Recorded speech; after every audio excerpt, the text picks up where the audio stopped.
Over the last 6 years, I have somehow managed to become a single finger handicap golfer and stay a single finger handicap golfer. And trust me, I like to absolutely smash the ball, and not always in the right direction. Carry. But somehow, I have managed to keep my handicap down. And I have to say, there is a little bit of a secret. And it's what a lot of mid-handicappers to high-handicap golfers are definitely not doing. So, let's go through it. And by the way, it's got something to do with this.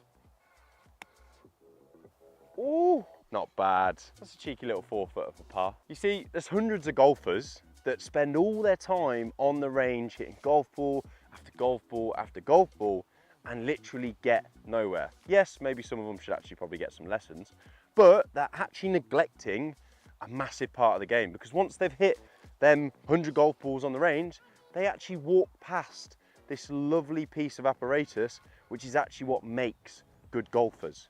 And that is your ability to get up and down. You see, every good golfer has a good short game. It is that simple. You do not see a good golfer that doesn't have the ability to put the ball in the hole or simply put the ball near the hole whenever they miss a green. We all miss greens, some more than others. Trust me, I miss a lot of them.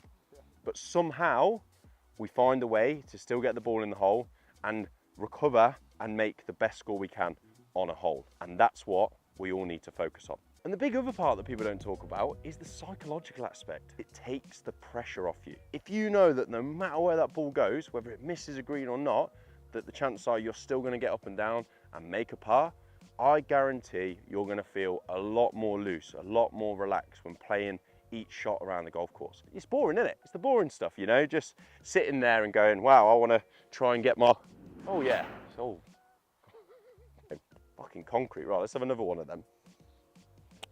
Oh, we finally got some sand. There you go. That's a little bit better. Still wasn't that fantastic though, to be honest, but it can bail you out.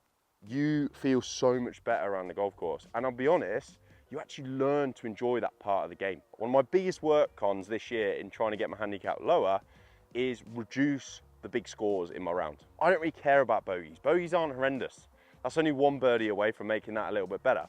But doubles, triples, quadruples, 5 over par holes absolutely kill your round.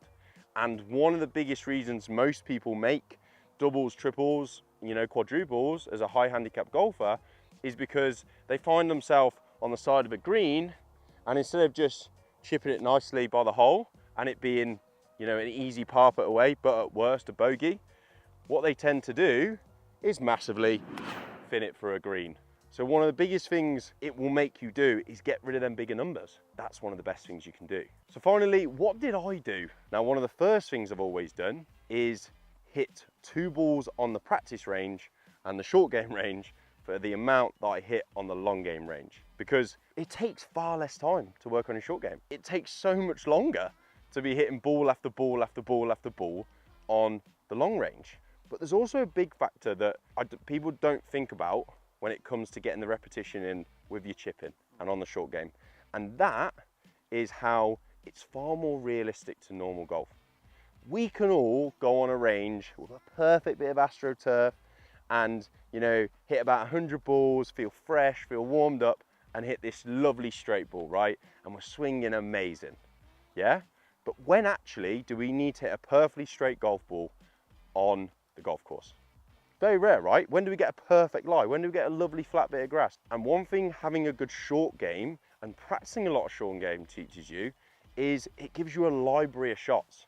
Do you have the flop shot in you? Do you have that ability, you know, to just create a bit more height of the golf club and get that club under the ball?